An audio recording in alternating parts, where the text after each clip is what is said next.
today we're making Swiss meringue buttercream. How many folks have made buttercream before? Have you made Swiss meringue buttercream? No. Probably made American buttercream, right? With butter, shortening, extraction sugar, and some flavoring. So this is our traditional Swiss meringue buttercream. This is what we make at the bakery. I'm going to show you how to make that from scratch. Has anyone made a meringue before?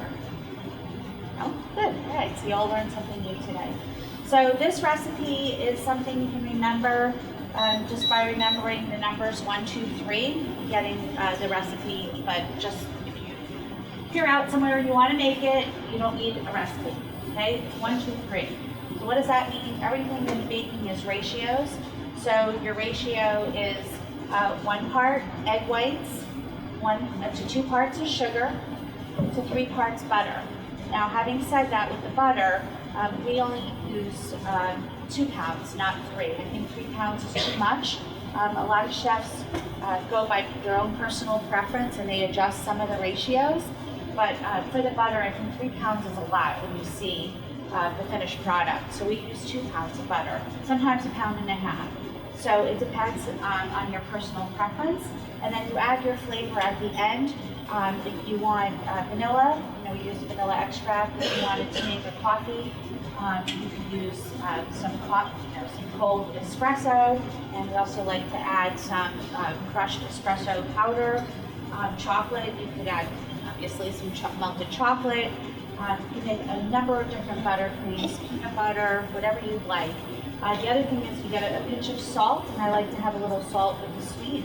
So what we end up doing to start the buttercream is I have some water boiling here, and we take our mixing bowl, which has to be clean. The one thing about meringues, to make a successful meringue, you must not have any fat.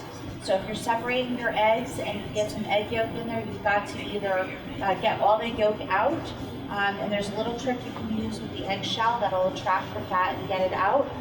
But if there's any chance that there's any yolk in there and you're not sure, like, you have to start over. So typically you could separate the eggs one at a time and then add your whites to the bowl to make sure that that's how we do it, right? We break the egg into a small bowl and then incorporate it. Well, in a busy bakery, that doesn't always work, so sometimes we're moving pretty fast, but that's technically how you should do it. So what we're going to do is we're going to take the egg whites that I have here, and if you do have fat in here, and you're trying to make a meringue, what's going to happen is nothing.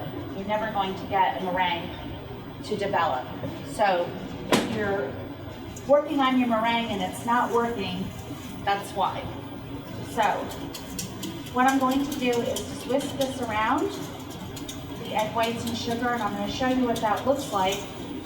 And I also want to take some salt. I'm going to add a pinch of salt.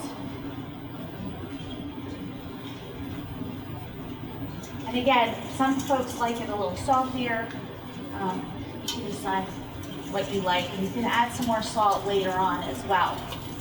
And the way that you would do that later, after the buttercream is made, is you just dissolve just a little bit of salt with a little bit of water. You don't want to make it watery, you just dissolve the crystals and then you would add it in. So what happens when you're mixing over this hot water is the sugar is going to start to melt in here. Now, I was trained to keep stirring, don't leave it.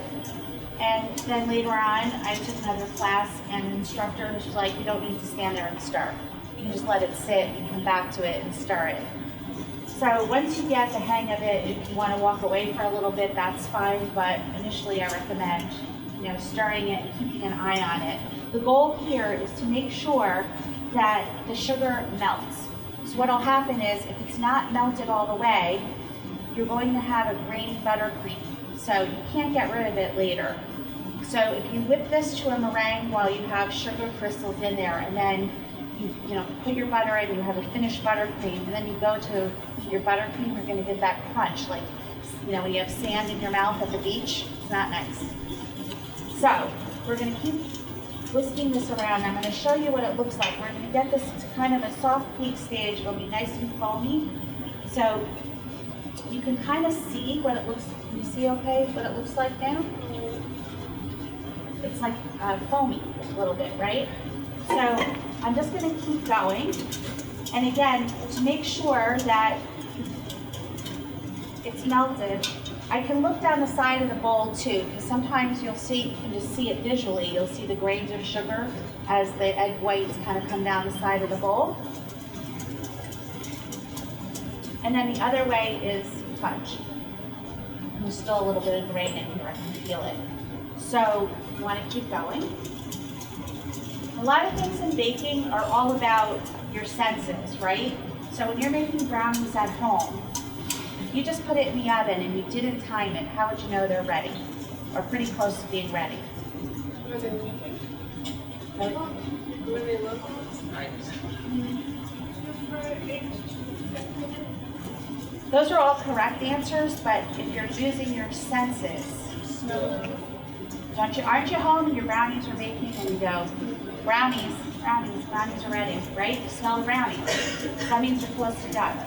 So use your eyes, like I'm watching now, and as the egg whites are going down the side of the bowl, I'm not seeing the grains as much, and it's turning a different kind of texture. You see how that's changed a little bit? And it's foamy. You see that? I'm afraid to tilt it. So we've got this nice white liquid here. And now I want to make sure that there's no grit. Okay? So if the sugar's melted, I'm ready to go on the stand. So it's pretty good on the side of the bowl.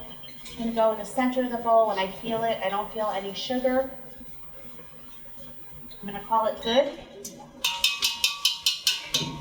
And now I'm going to put the bowl on the mixer. And I want to use the whisk attachment.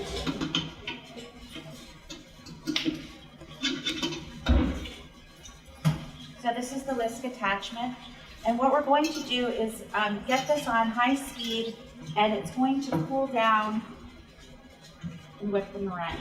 So if you were to put your hand on the bottom, obviously it's been over boiling water. It's very, very hot.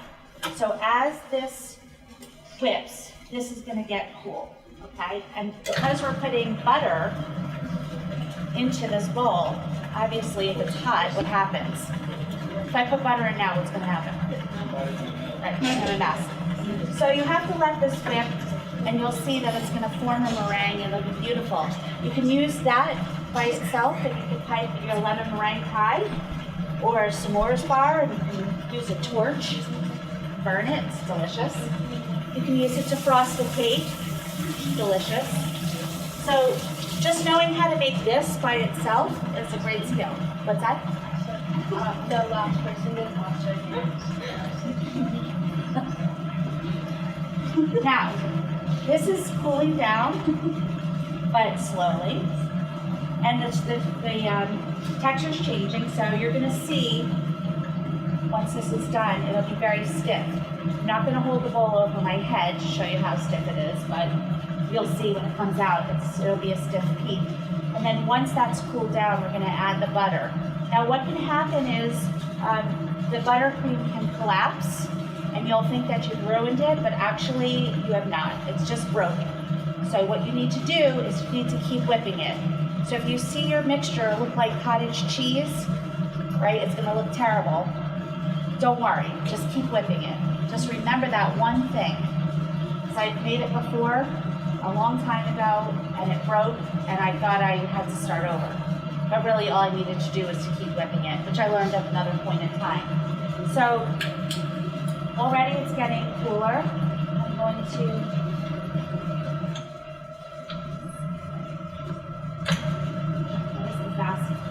You have a very nice piece of equipment here. You have a lot of new equipment. Very lucky. This is beautiful.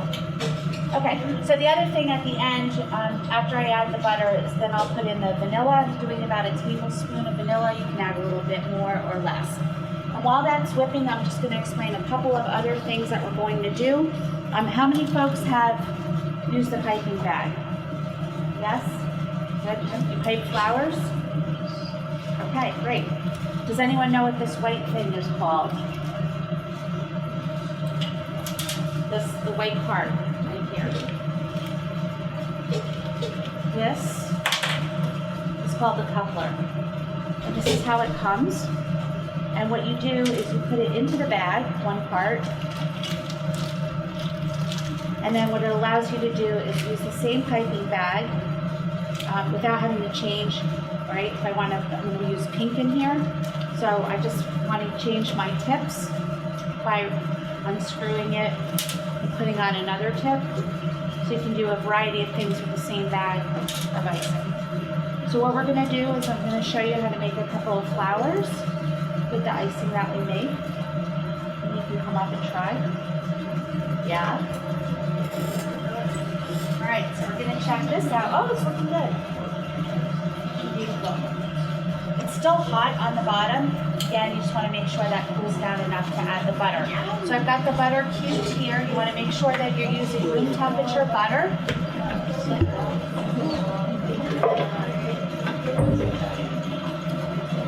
And then the other thing we're going to do is we're going to pipe leaves for our flowers, and we're going to pipe a rose, then another simple flower, and then I'm going to show you how to do a mop. This is called a rose nail, and what you do is get your pieces of parchment cut into little squares, and then you'll want to put a little dollop of icing to stick the paper on here. We're going to pipe on here, and then once we're done piping flowers, we're going to move them over here onto the tray. And then what you'll do is you'll freeze your flowers, and then you apply them to your cupcakes, okay? If you get good enough at piping flowers, you can do it right on the cupcake. But if you're doing a big cake and you have to make a lot of flowers, you want to do this method on these parchment squares, freeze them, and then you apply them to the cake, okay? So let me give this another check over here. That's looking pretty good. I'm going to show you what this looks like.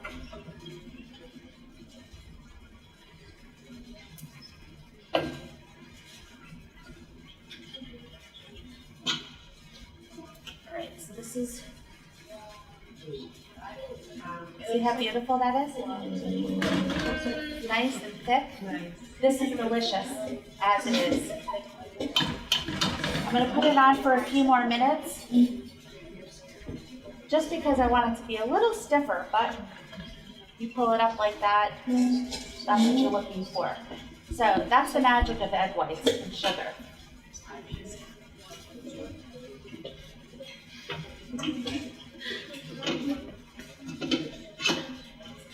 Alright. Does everybody have a stand mixer at home? If you don't, the best tools in the kitchen are your hands. You can always use other methods. You don't need it'll take longer, but. What about a hand mixer? A hand mixer would be fine. It's okay. Okay, just let that go for another minute. And then we're gonna add the butter. Now this is, like I said, room temperature butter and some chunks. If you add cold butter, what's going to happen is it's going to take a long time to incorporate, and you're going to get little flecks of butter throughout your buttercream. It'll be hard to pipe, it'll get stuck in the tip.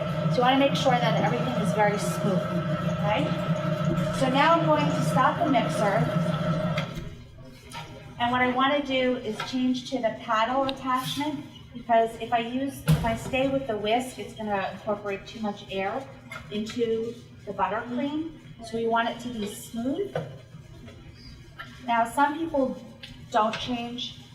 Some people just keep the whisk on, but I like to switch. And now it's even more, it's just a little stiffer. It's a little hard to pull out of there, right? So now you can see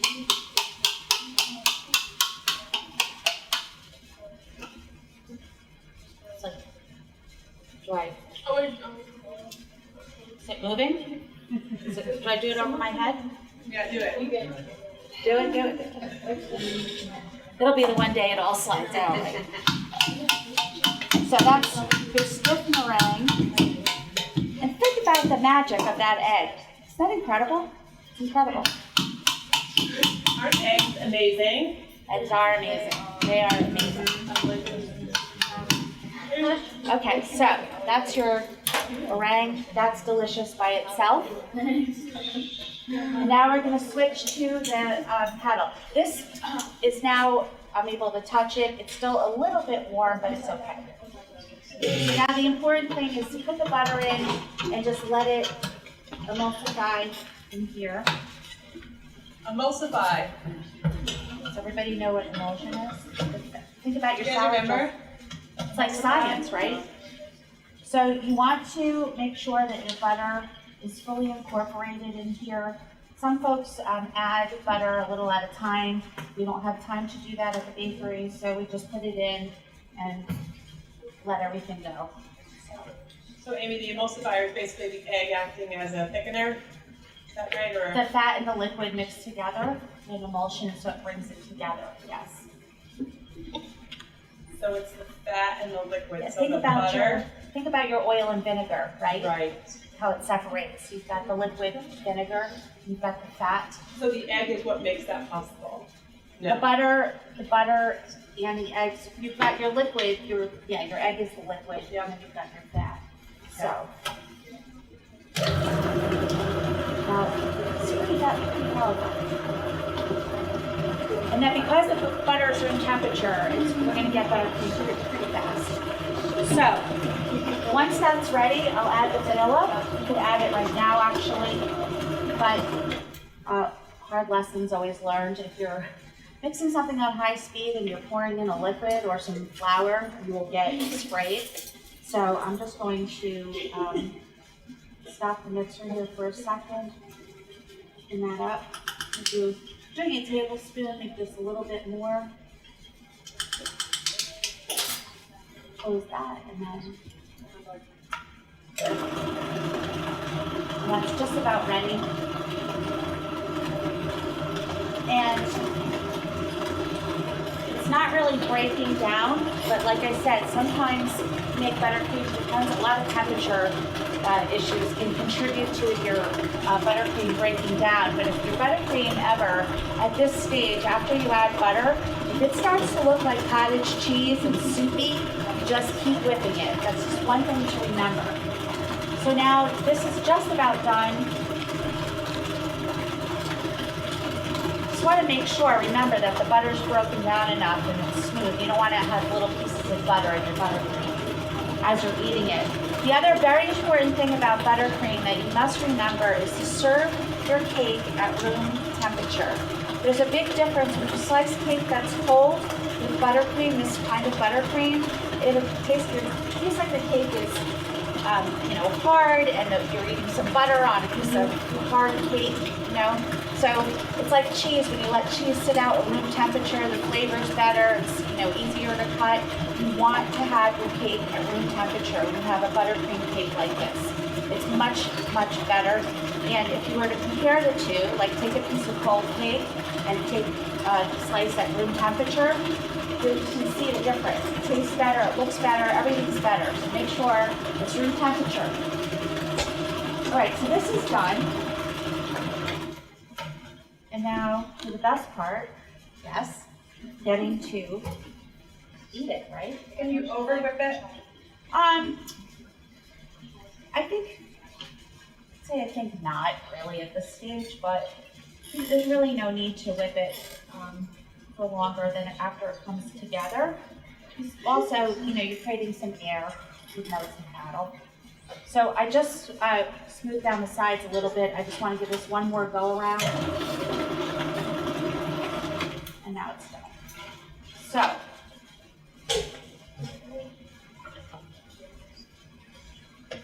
I like to lift the beater.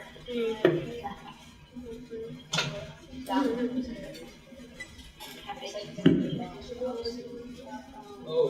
looks so good.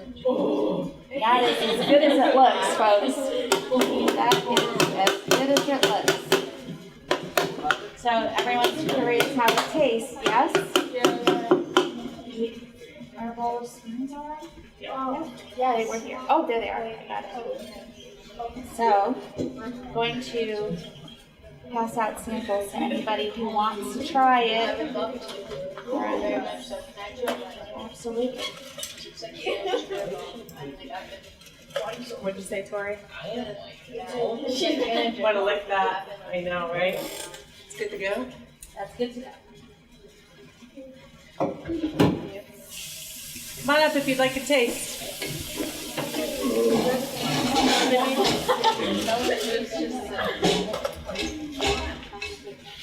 I like it.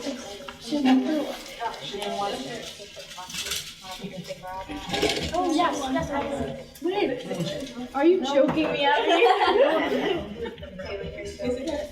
I have one question.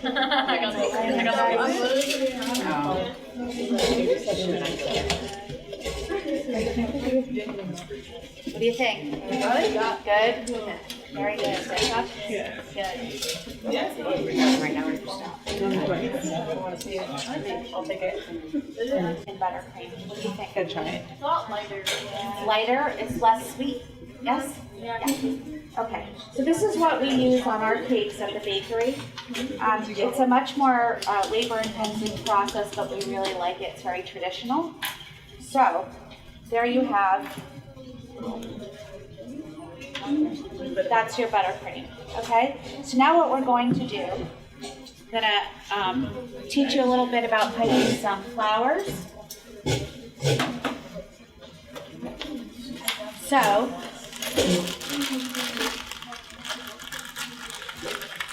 right now, in this bag, what I did is I took some food coloring and I just dropped it in here and I smushed it around and then put the white icing in, so when you squeeze it, it just has different stripes. So for this go around, I'm going to take some buttercream that we made before, and you can make it a solid color, but I like to keep it kind of marbleized a little bit. And so you only need a very little bit of coloring that comes out. It's like a little drop will do you, goes a long way.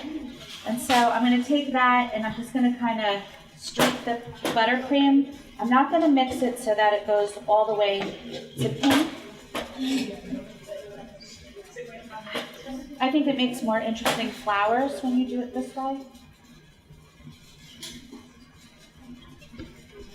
So I'm not fully mixing it. I'm just going to keep it a little bit of white and a little bit of pink.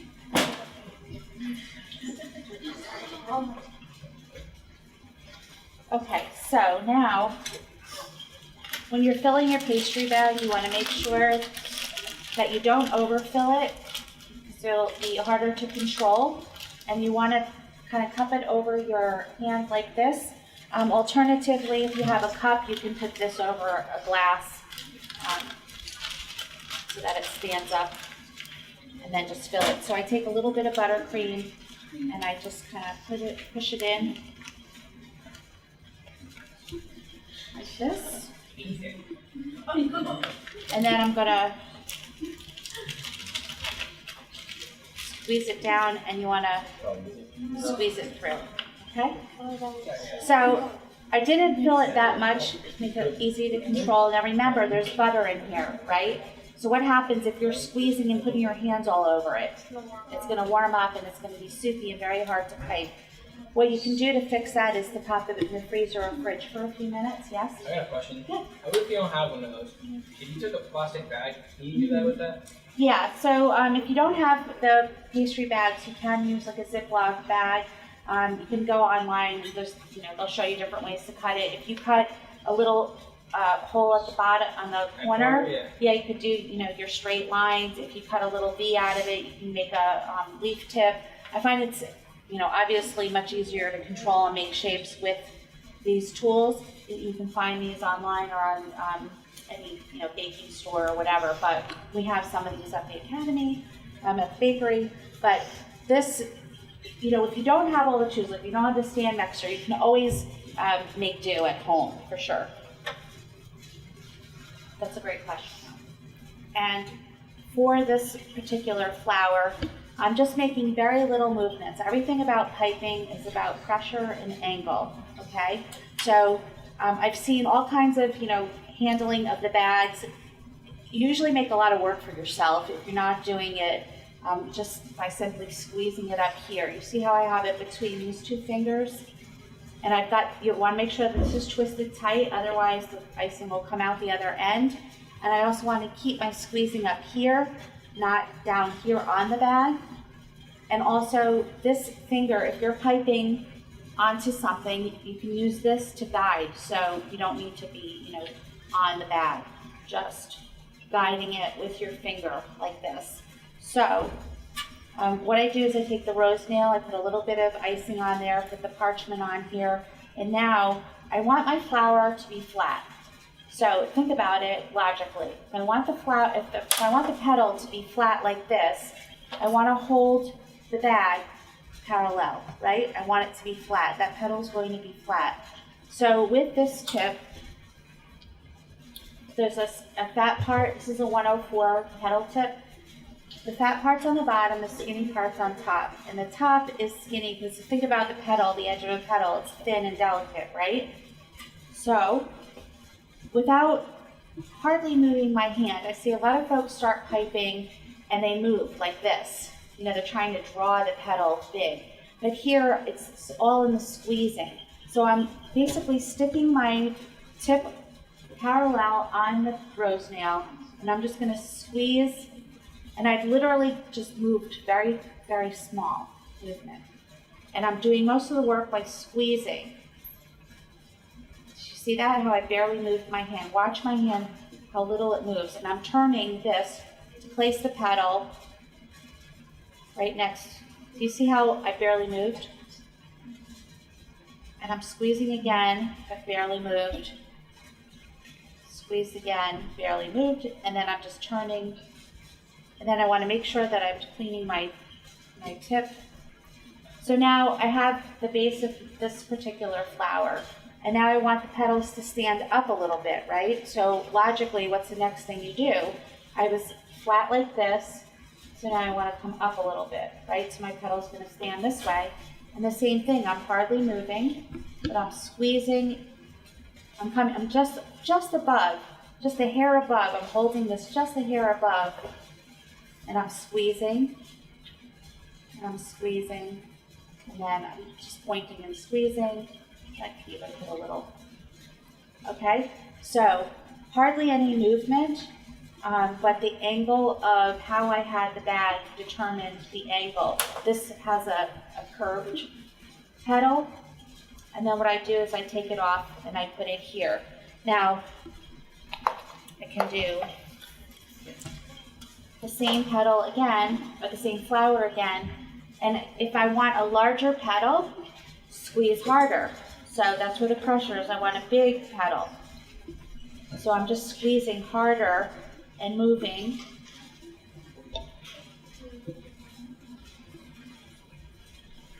You see, I just squeezed harder. And so now I can leave it like that, and I can pipe some dots in here. I can put some little candy pearls in the middle. You can do a lot of different things with this basic flower. And now I'm just going to make a couple of other smaller petals, doing the same movement. Right? So remember, everything that's happening on here is because of the pressure and the angle that I'm holding the bag. Now if I want to do a rose, it's the same tip. And if you've seen the succulent cakes, the cactus cakes, it's this petal. You just turn it, instead of having the petal, the skinny part up, you have it down. So it makes it fatter. I'll just show you that real quick.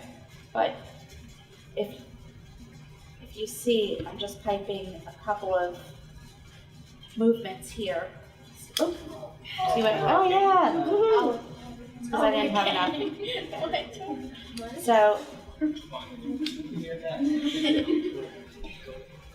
you can see that with the fat side up, you're getting a different look on the tip, right? So now we're going to do the rose. And scoop up my little. Everything is it's frosting, so you can always start over. Don't ever worry about messing up. Even if you're baking a cake, start over.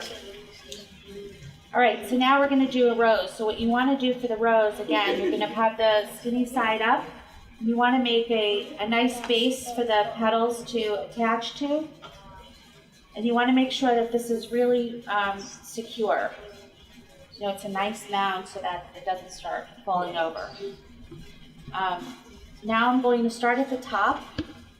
Again, I have the skinny side up, the fat side down, and I'm just gonna squeeze. You see how I just did a few swipes and now I've got the start of the rose at the top? And now I'm gonna just come down a little bit. I'm still kind of holding my arm just straight up and down, but out just a little bit. And I'm just gonna make these little strokes. And you can see that the rose is starting to form. Can everybody see that? And then I'm gonna go around and I'm gonna just make more petals. And as I'm coming down the side of the flower, I'm turning my hand out like this so that the petals start to go out. And because I want larger petals along the bottom, I'm squeezing harder. And also if I want to create some texture in my petals, I'll move my hand back and forth very, so I can make some ruffles, right, by just moving the bag a little bit. I'm gonna refill that, but that, you can see that flower. I'll do that again. Now I'll have to reload the bag. Sometimes the icing does get warm because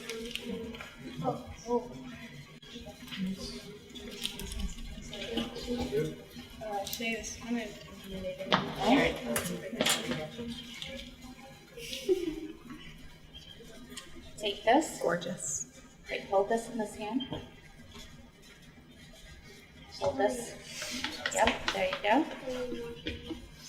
Yeah. So easy, right? Try to do this. Let me show you. We're gonna get some pastry bags in here. There you go. All right. Looks good. We have. Don't be scared. Don't be scared. Make a mound of icing. Yeah. So if you come down like this to make your best, to squeeze some icing on there. Squeeze it back. Let me show you. Yeah. So for this part, you're just literally just kind of making a mound like that, right? And you want to make sure that the base has enough icing just so that it doesn't fall over.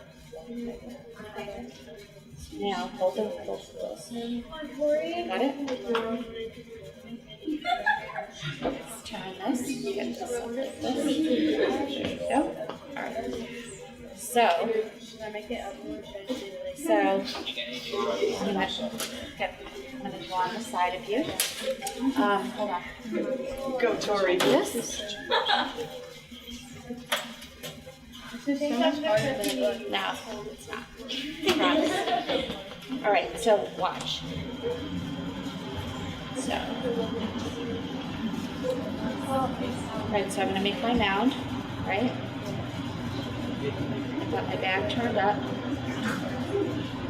and I'm gonna straight up, I'm squeezing and I'm pulling. Squeeze and pull. Yep, stop. There you go. Nice, Tori. I'm gonna make another one. Squeeze and pull. Yeah, that's it. Keep turning. Good job. Yeah, there you go. Right. You can go back and do that after. Keep going. So, right, and then you keep turning. See? Keep doing that and turning and come down the mound. There you go. Now turn it out a little bit so that you're doing a closed flower, which is beautiful. But if you want to open up the petals, turn this way. You see how you're holding it in like this? Just hold it out.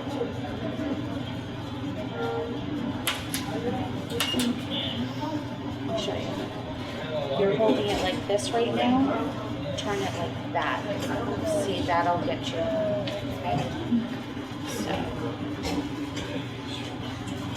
that. Right. Do it more toward.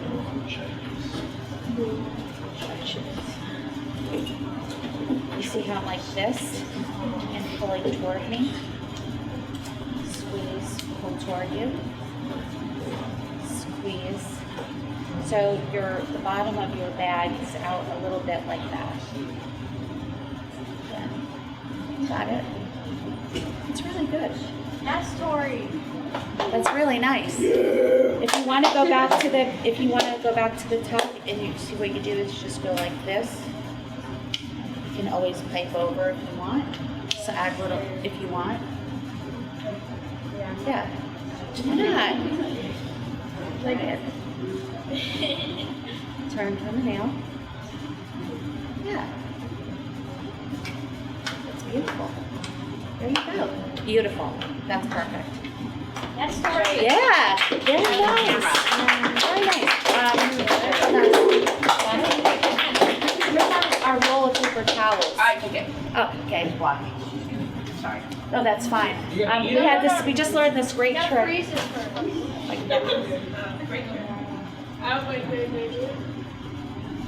Are you happy with that? Let me show you one other thing with this. So, if you wanted to add like a little bit more texture, you see how if I'm moving back and forth like that. Beautiful. Very nice. Very nice. All right, who's next? Abby.